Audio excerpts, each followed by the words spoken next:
You met him on the road, somewhere between Whiterun and Loreas Farm. A broken wagon, a stressed farmer, and a man in a jester's outfit dancing around a coffin. Cicero. You probably laughed, or rolled your eyes, or killed him just to make the weird noises stop. Ooh, listener, is that you? Are you the one? Cicero has waited so long. Annoying, crazy, unsettling.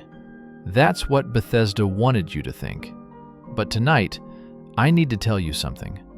Cicero wasn't always like this.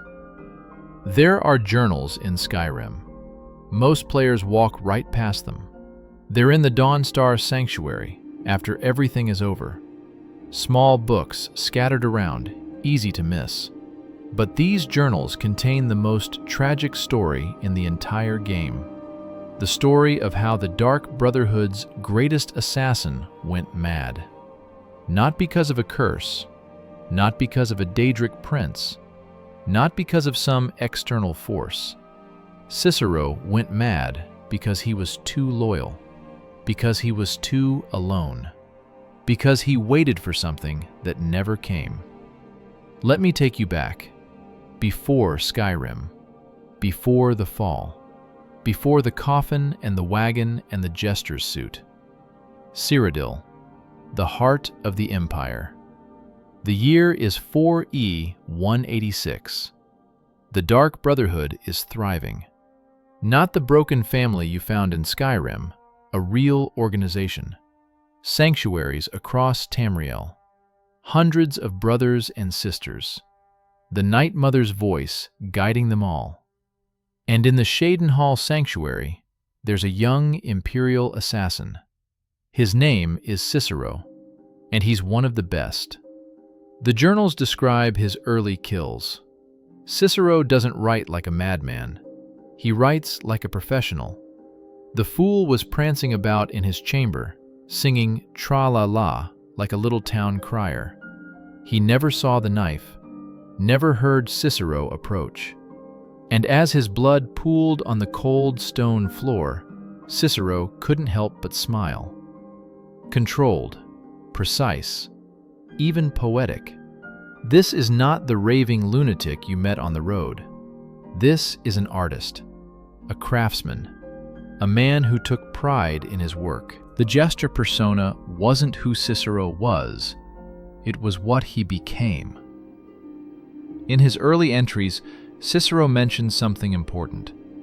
He was an assassin, a killer for hire. But he was part of a family. The sanctuary is cold and damp, but it's home. Rasha is here, and Garnag, and even the listener himself. We are family. We are bound by blood, and Sithis watches over us all. Family. Remember that word, because Cicero is about to lose everyone. The journals skip forward. Something has changed. Garnag is dead. The Bruma Sanctuary is no more. Brothers and sisters murdered in their beds. Listener says the Night Mother still guides us, but Cicero wonders. Cicero wonders if she still speaks at all. The Dark Brotherhood is dying. Not suddenly, slowly. Sanctuary by sanctuary, city by city. The organization that once commanded fear across Tamriel is bleeding out. And the worst part? The Night Mother has stopped speaking. Let me explain why that matters. The Dark Brotherhood's entire structure depends on one thing: the listener. When someone performs the Black Sacrament, that creepy ritual with the body parts, the Night Mother hears their prayer. She whispers the target's name to the listener. The listener tells the speakers. The speakers assign the contracts. But what happens when there's no listener? No new contracts, no divine guidance, no connection to Sithis. The Brotherhood becomes just murderers, ordinary criminals, lost. By 4E 188, Cicero writes this: The listener is dead. The last one. There is no new listener.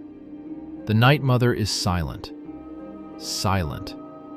Cicero spoke to her, prayed to her, begged her. Nothing. Only silence. Always silence. Read that again. The last listener died, and nobody new was chosen. For the first time in centuries, the Night Mother, the corpse that contains the spirit of the Brotherhood's patron saint, has no voice on Nirn. And Cicero? Cicero is the one who noticed. Here's where the tragedy begins. The remaining Dark Brotherhood members don't know what to do. They're assassins, not theologians. They can't hear the Night Mother. They don't know why she's silent. They just know the contracts have stopped coming. So they make a decision. Someone needs to take care of the Night Mother's body. Someone needs to preserve the old ways. Someone needs to wait until a new listener emerges. They choose Cicero. It's meant to be an honor. Keeper. That's the title. The sacred role of protecting the Night Mother's remains until the next listener appears. But think about what this actually means. Cicero must give up killing. No more contracts. No more using the skills he's spent his whole life perfecting. Cicero must give up companionship. The keeper's role is solitary. He can't travel with the family anymore. Cicero must devote every moment to tending a corpse. A corpse that doesn't speak. A corpse that doesn't move. A corpse that doesn't acknowledge his existence in any way. The first year isn't so bad. Cicero writes about his duties with pride. The oils he uses to preserve the flesh. The rituals he performs. The prayers he offers. Cicero tends the Night Mother. Cicero keeps her clean and safe. Cicero knows she will speak again. The listener will come. Cicero must only wait. He's patient. He's faithful. He's certain. But the year ends, and no listener comes. The second year. The others grow restless. They doubt. They whisper that the Night Mother has abandoned us. Fools. Cicero knows. Cicero believes. She is silent now, but she will speak again. Cicero must only wait. Wait. Wait. Do you see it? The repetition. The emphasis. The capitalization. Cicero is convincing himself. He's holding on to faith with white-knuckled desperation. Because if he's wrong, if the Night Mother is truly gone, then what is his life for? The third year. Rasha is dead. The Shadenhall sanctuary is compromised. Cicero must flee with the Night Mother. Must protect her. Must. There is no one else. Only Cicero. Only Cicero tends the mother. Only Cicero waits for the listener. Only Cicero. Only Cicero. Alone. With a corpse. Let me paint you a picture. Imagine yourself in a crypt. A cold, dark crypt that you cannot leave. There's a coffin in the center. Inside the coffin is a mummified corpse. The corpse never moves. The corpse never speaks. But you must talk to her anyway. You must oil her skin. You must recite prayers. You must believe that she hears you. Day after day, week after week, year after year, with no one to talk to except the dead. Humans need connection. We need other voices, other faces, other minds to interact with. Solitary confinement is considered torture. After just 15 days, prisoners begin experiencing hallucinations, anxiety, depression, memory loss, inability to think clearly. Cicero spent years alone. Years talking to a corpse that never answered. Years waiting for a prophecy that never came. And here's the thing that breaks my heart. He never stopped believing. Other Dark Brotherhood members gave up. They abandoned the old ways. They stopped waiting for the listener. They decided to become just another assassination guild. But Cicero kept faith. Through the loneliness, through the silence, through the slow erosion of everything that made him who he was, Cicero waited. By year 5, the journals change. The handwriting becomes erratic. Letters different sizes, words crossed out and rewritten, margins filled with tiny scribbles. Mother, mother, mother, why won't you speak?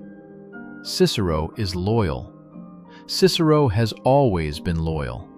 Cicero waits and waits and waits, and still you are silent. Are you even there? Are you? And then, in the middle of the page, ha ha ha ha ha ha ha. Just that, over and over. The laughter of a mind breaking. This is when the jester persona appears. It starts small.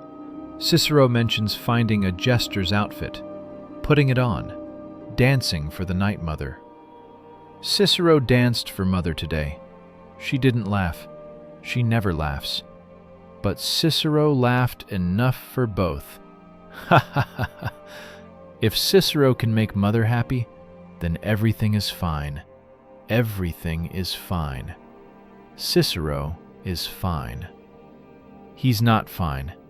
He's developing a coping mechanism, a mask, a performance that he can hide behind. Because the real Cicero, the cold, precise assassin, couldn't survive the loneliness. But a jester? A fool? Someone who laughs at everything? Maybe that person could endure. And this is where we need to stop and understand something. Cicero didn't go crazy because he was weak. Cicero went crazy because he was strong. A weak man would have abandoned the Night Mother, would have given up, would have walked away and started a new life. But Cicero couldn't do that. His loyalty was absolute.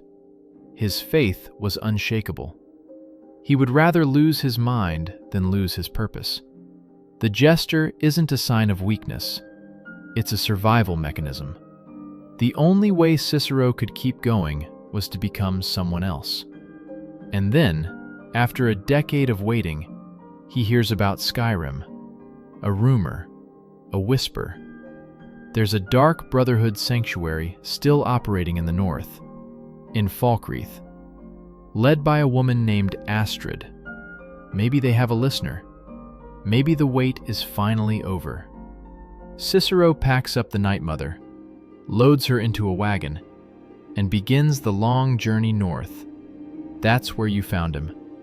On the road to Skyrim. Wagon broken. Farmer refusing to help. Dancing and singing and talking to a coffin because it's the only thing he's talked to in 10 years. You thought he was crazy. You were right. But now you know why. Cicero arrived in Skyrim with hope. After 10 years of silence, 10 years of loneliness, 10 years of slowly losing his mind in crypts and cellars across Cyrodiil.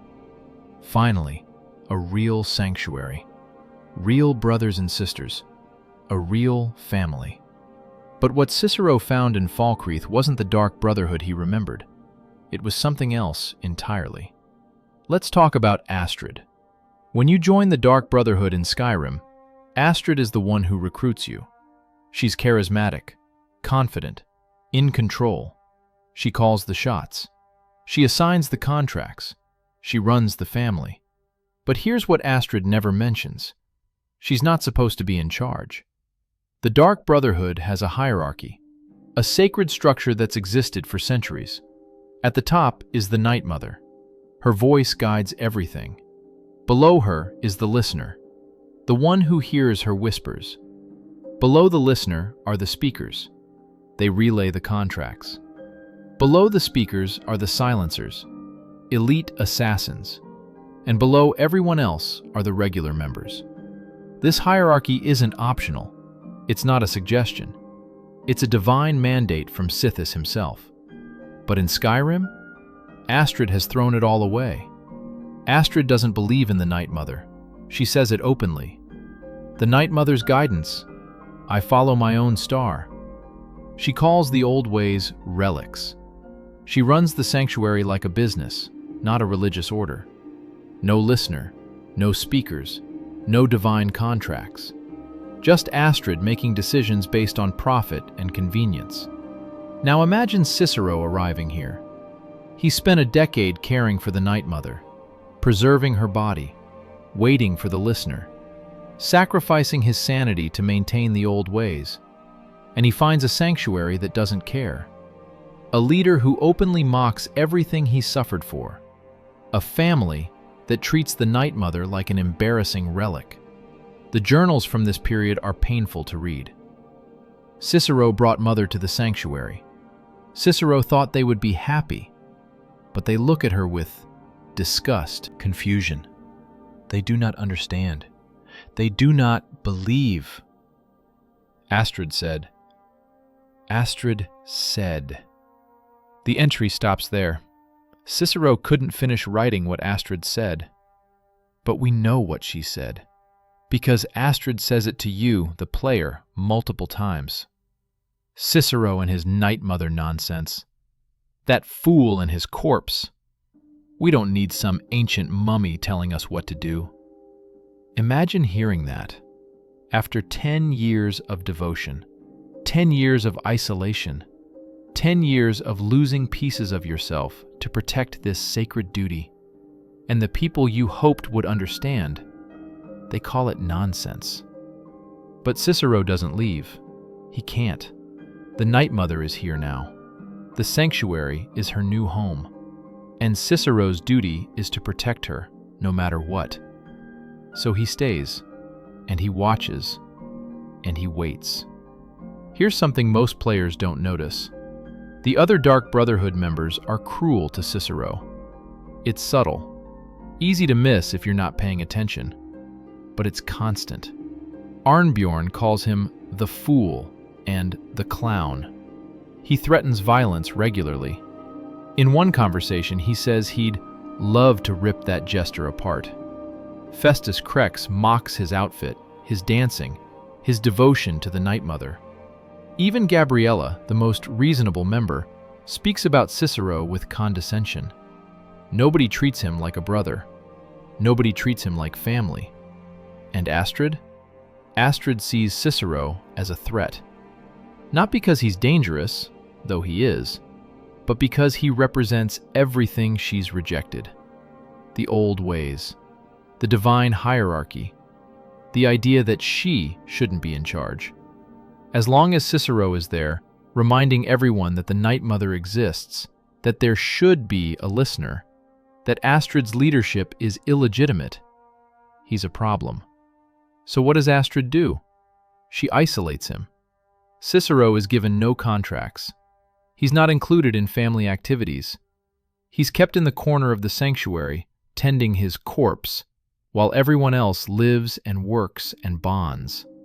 She's using the same torture that broke him in the first place. Loneliness. Cicero's journals from the Falkreath period show the damage.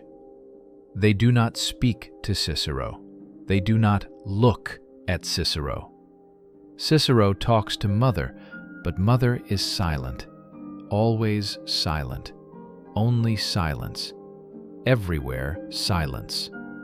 Silence, silence, silence. And then later, but wait, what's this? The Mother. Did she? Cicero thought he heard. No. Cicero is imagining things. Cicero is always imagining things now. Ha ha ha. He's hallucinating. The isolation has progressed to the point where he can't tell what's real anymore. But here's the twist. He wasn't imagining it. The Night Mother speaks. For the first time in decades, her voice echoes in the sanctuary. But she's not speaking to Cicero. She's speaking to you, the player. You are the new listener. And this is where I need you to understand Cicero's perspective. For 10 years, he waited. He sacrificed everything, his sanity, his identity, his entire life, waiting for the listener, waiting for the one person the Night Mother would choose to speak through, waiting for validation that his suffering meant something. And when the listener finally appears, it's not him. Think about how that must feel. You gave everything, everything, and the reward goes to someone else, someone who just showed up, someone who hasn't sacrificed anything, someone who gets in a few days what you couldn't earn in 10 years. A lesser man would be destroyed by this. A lesser man would rage against the injustice. But Cicero? Cicero is overjoyed. The listener, after all this time, Cicero's waiting was not in vain. Mother speaks. She speaks again. He doesn't resent you. He celebrates you. Because Cicero wasn't waiting for personal glory.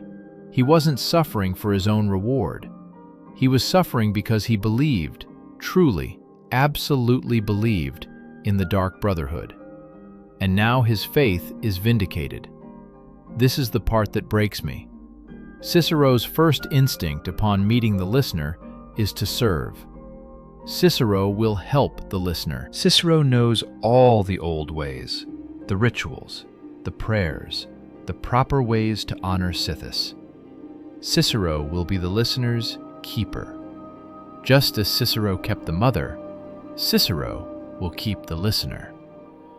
After everything he's been through, all he wants is to be useful. All he wants is to be part of the family again.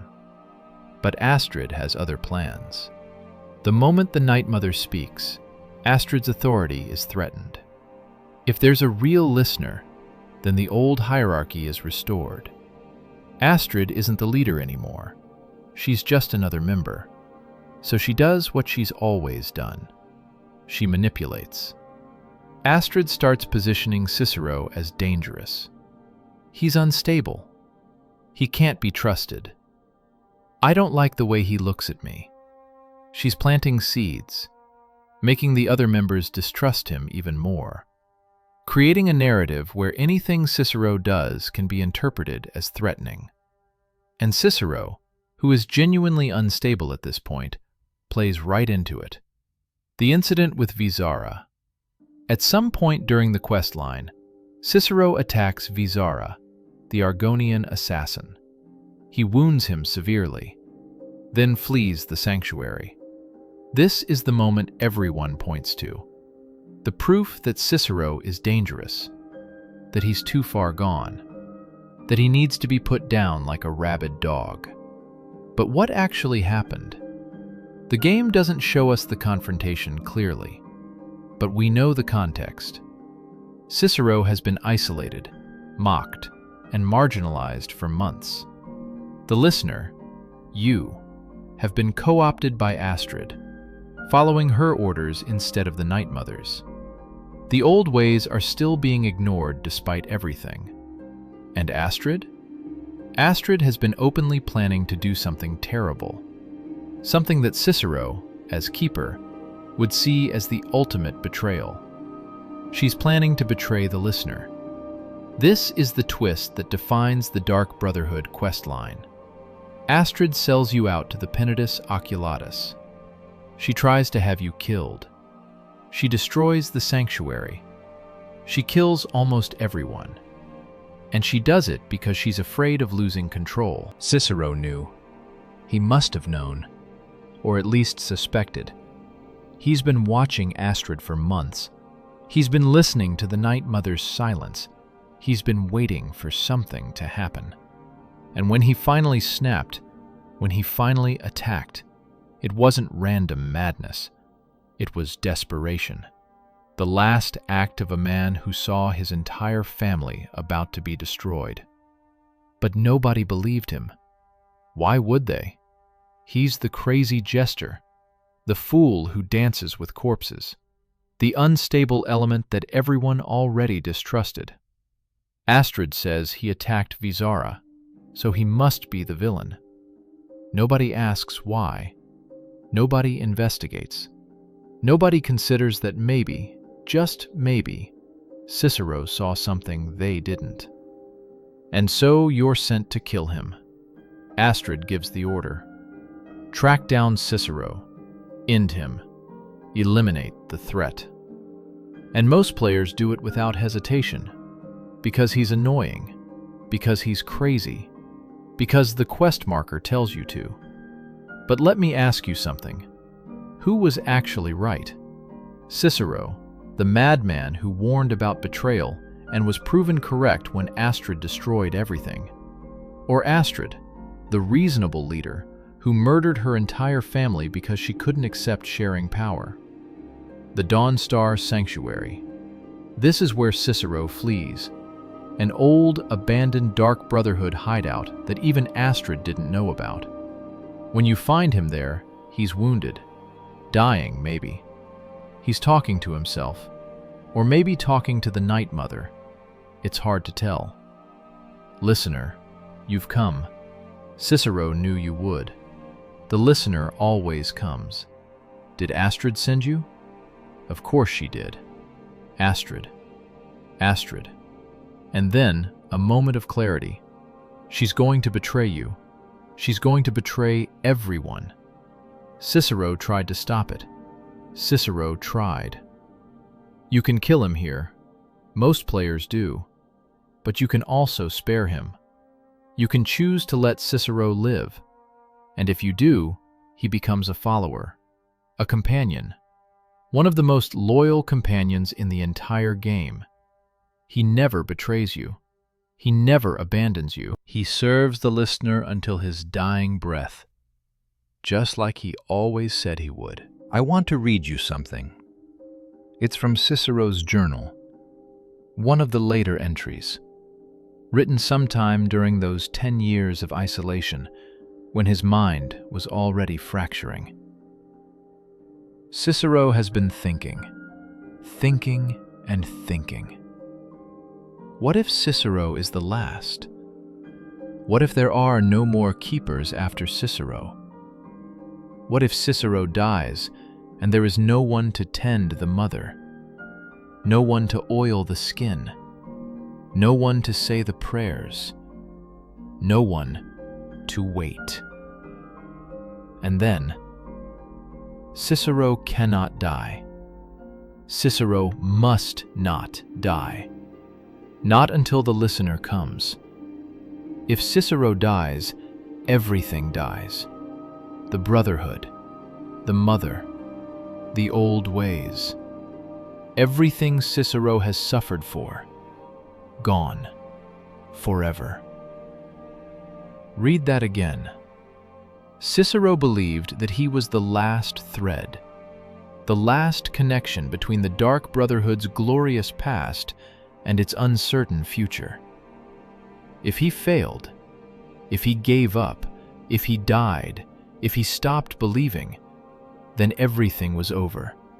Not just for him, for everyone. That's the weight he carried, every single day, for 10 years. Let me put this in perspective.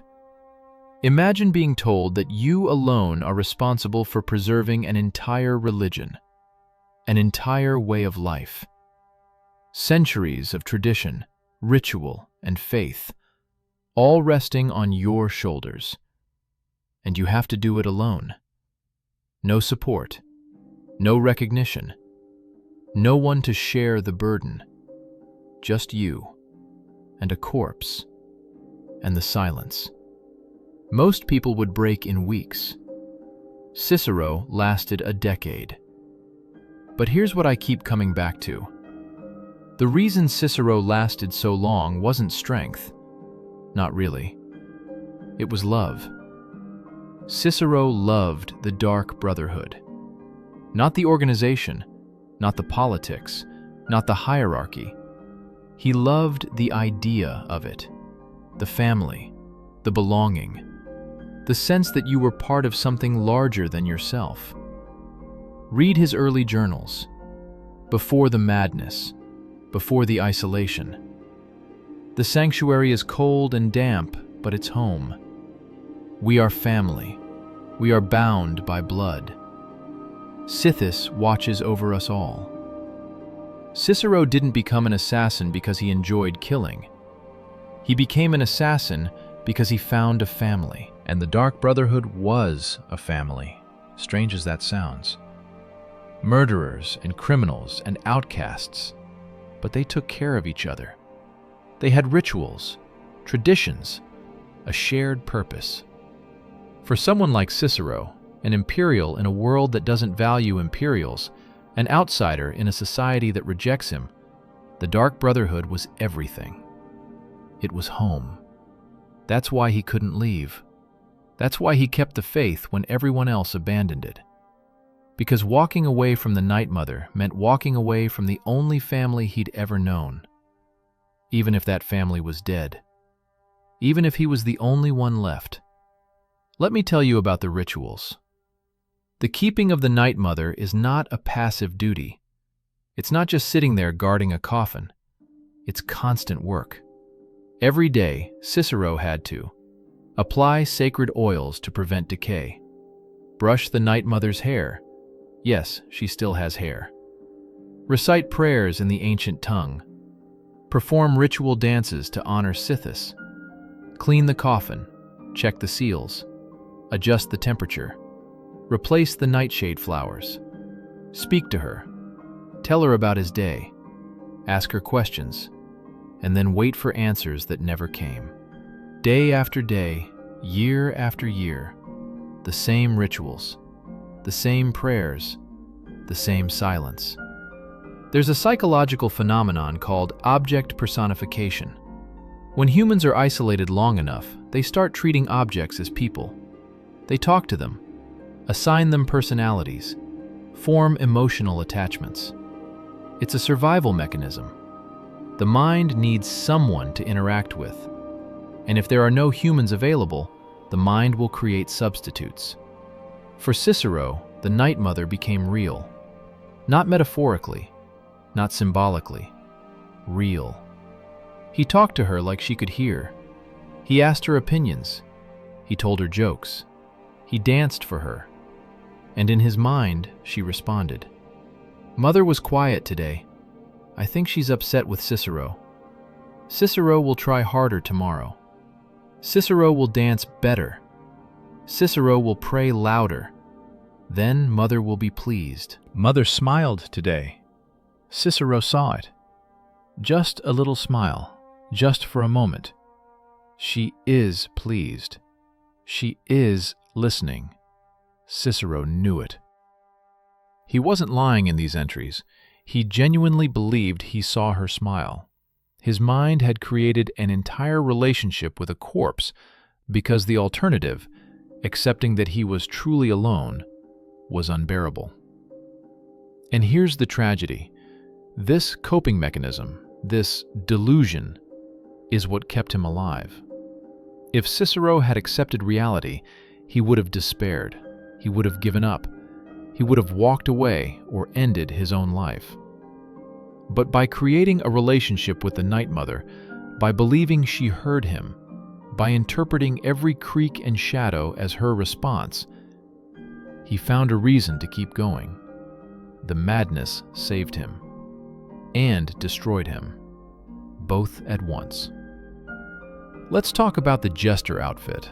Players joke about it. It's funny, right? This crazy assassin dressed like a court fool. But there's a reason Cicero wears it. In one of his journals, he explains, Cicero found the outfit in an old chest, red and black, bells on the hat. The Fool of Hearts, they used to call it. A jest, a joke. But when Cicero put it on, Cicero felt different, lighter, like Cicero could laugh at the darkness instead of drowning in it. The jester costume is armor, not physical armor, psychological armor. When Cicero wears the bells and the motley, He's not the broken assassin alone in the dark. He's the fool, the entertainer, the one who laughs at everything. Pain? Loneliness? The silence of a god who refuses to speak. It's a mask. And behind the mask, the real Cicero is screaming.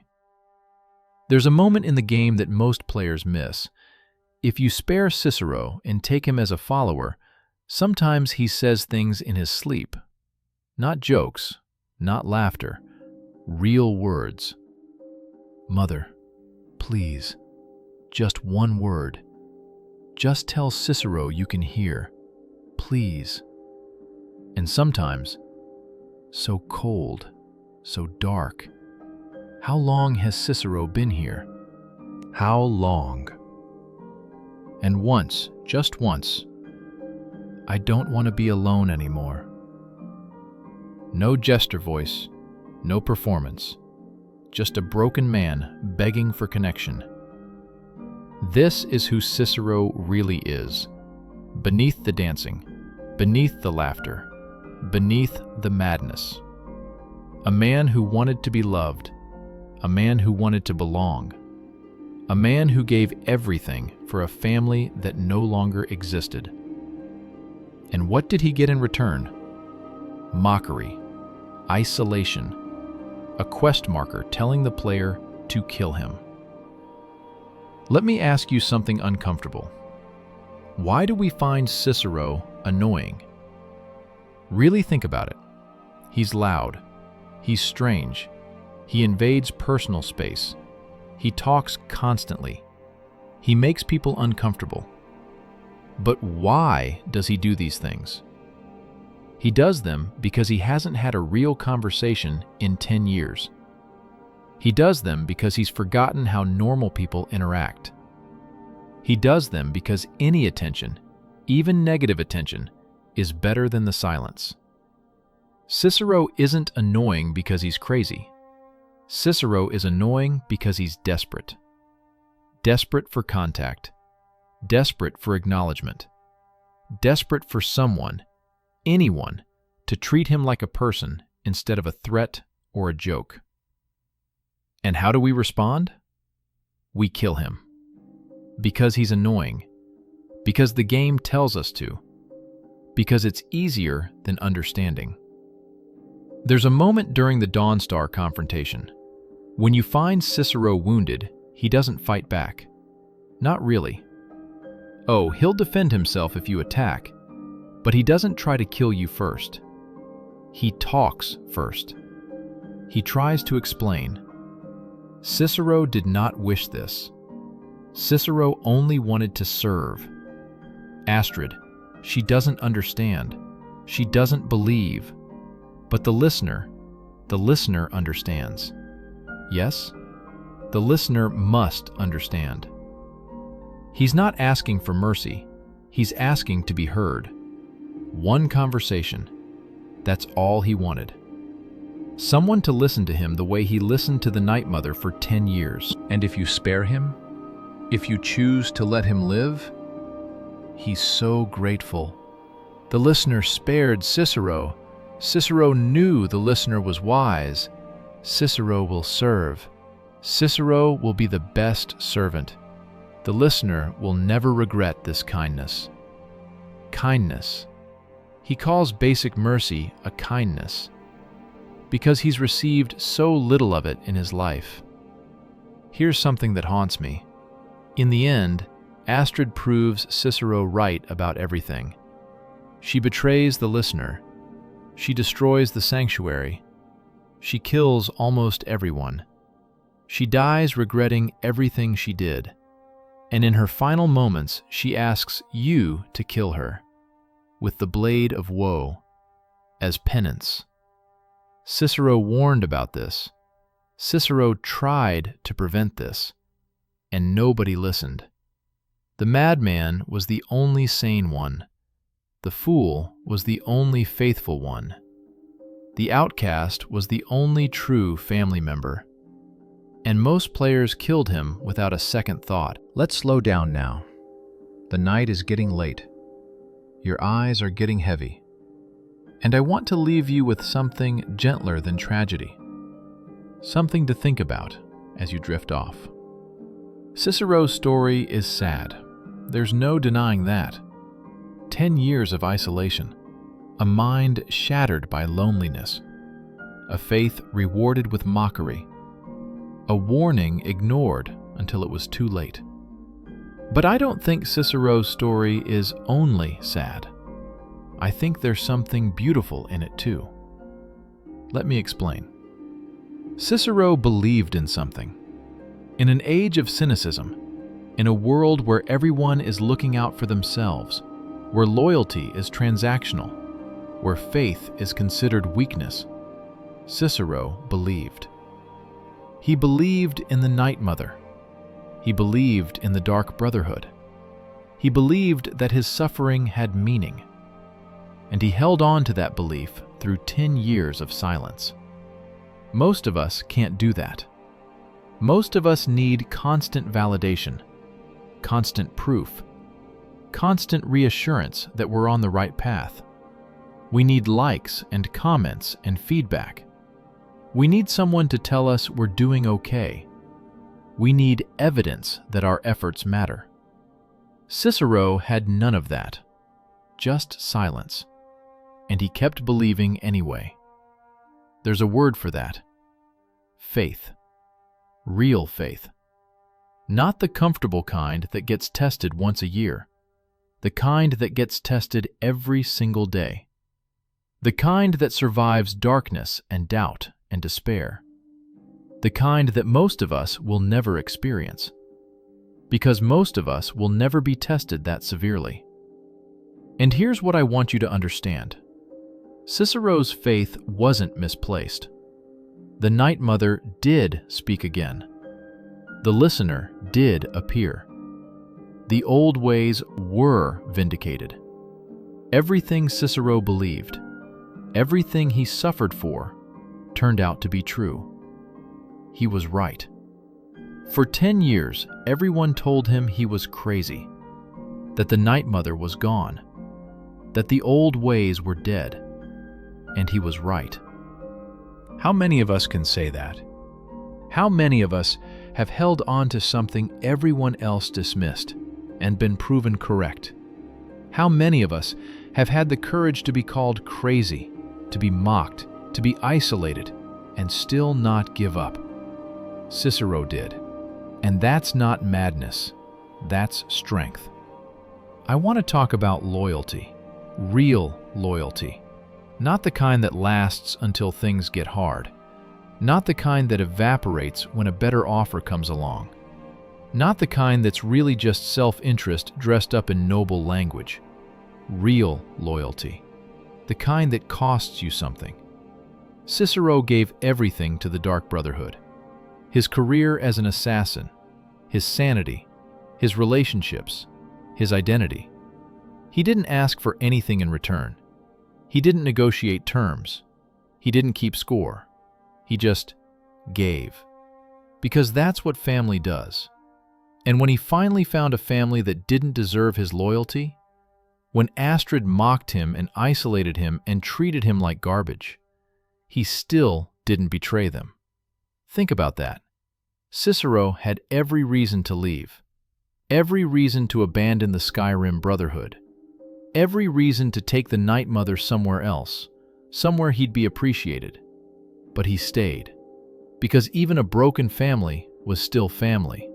Because even people who hurt him were still his brothers and sisters. Because Cicero's loyalty wasn't conditional. We don't have a lot of Ciceros in the world. Most loyalty is transactional. I'll be loyal to you as long as you're loyal to me. I'll stay as long as things are good. I'll support you until it becomes inconvenient. That's not loyalty. That's just delayed self-interest. Cicero's loyalty was absolute. And yes, it broke him. Yes, it cost him his mind. Yes, it led him to defend people who didn't deserve defending. But there's something pure about it. Something we've lost. Let me ask you a question. Is there anyone in your life you'd suffer 10 years for? Anyone you'd lose your mind for?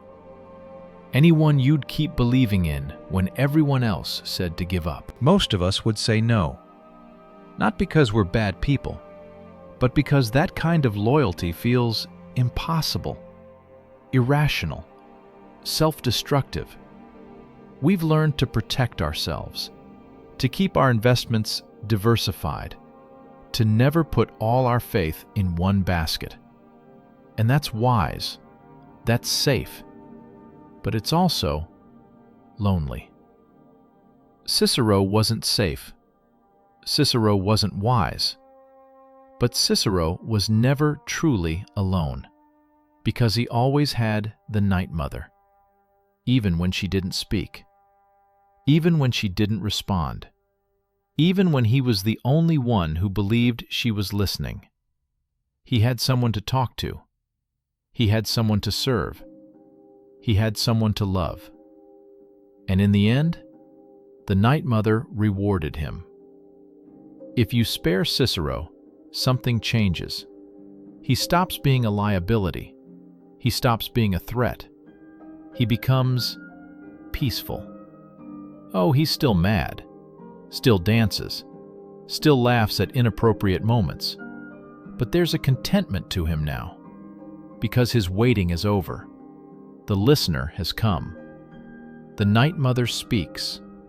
Everything he believed in was true. Cicero is so happy, listener, so happy to serve. After all those years of waiting, waiting in the dark, waiting in the silence, finally, Cicero has purpose again. Purpose. That's what Cicero was really searching for. Not recognition, not power, not revenge. Purpose. The feeling that his existence mattered, that his suffering meant something, that he was part of a story larger than himself. And isn't that what we all want? When you strip away the ambition and the fear and the ego, isn't that the core of it? We want to matter. We want our pain to have meaning. We want to be part of something that survives us. Cicero found that. Through madness and isolation and despair, he found that. The Night Mother is eternal. The Dark Brotherhood continues. And Cicero, the faithful keeper, is part of that eternity now. His name will be remembered. His service will be honored. His faith will be vindicated forever. How many of us can say the same? There's a lesson here. I'm not saying you should lose your mind for a cause. I'm not saying you should suffer in silence for a decade. I'm not saying Cicero's path is one worth following, but there is something to learn from him. In a world that tells us to hedge our bets, Cicero bet everything. In a world that tells us to protect ourselves, Cicero gave himself completely. In a world that tells us faith is foolish, Cicero believed. And he was right. Maybe we don't need to be as extreme as Cicero, but maybe we could be a little more like him, a little more willing to believe without proof, a little more willing to give without expecting return, a little more willing to stay loyal when loyalty is hard. The world needs more Ciceros. Not the madness, not the violence, not the jester outfit, but the heart. The unshakable, unreasonable, beautiful heart. So as you drift off tonight, think about Cicero. Not as the crazy jester on the road, not as the annoying NPC you couldn't wait to kill, but as a man who loved something enough to lose himself for it. And if you ever replay Skyrim, if you ever meet him on that road again, maybe let him live. Maybe give him a chance to serve. Maybe let him be part of your family. Because everyone deserves that. Everyone deserves to belong, even the broken ones, especially the broken ones. The Dawnstar Sanctuary is quiet now. The Night Mother rests in her coffin. The listener has gone to sleep. And Cicero is finally at peace. He's still talking, of course, still dancing, still laughing at jokes only he understands. But there's no desperation in it anymore, no fear, no loneliness, just a fool and his mother together at last. Good night, Mother. Cicero will see you in the morning. Cicero will always see you in the morning, because Cicero is loyal. Cicero has always been loyal. And now Cicero is home. Good night, listener. Sleep well. And remember, the mad ones aren't always wrong. Sometimes they're the only ones paying attention.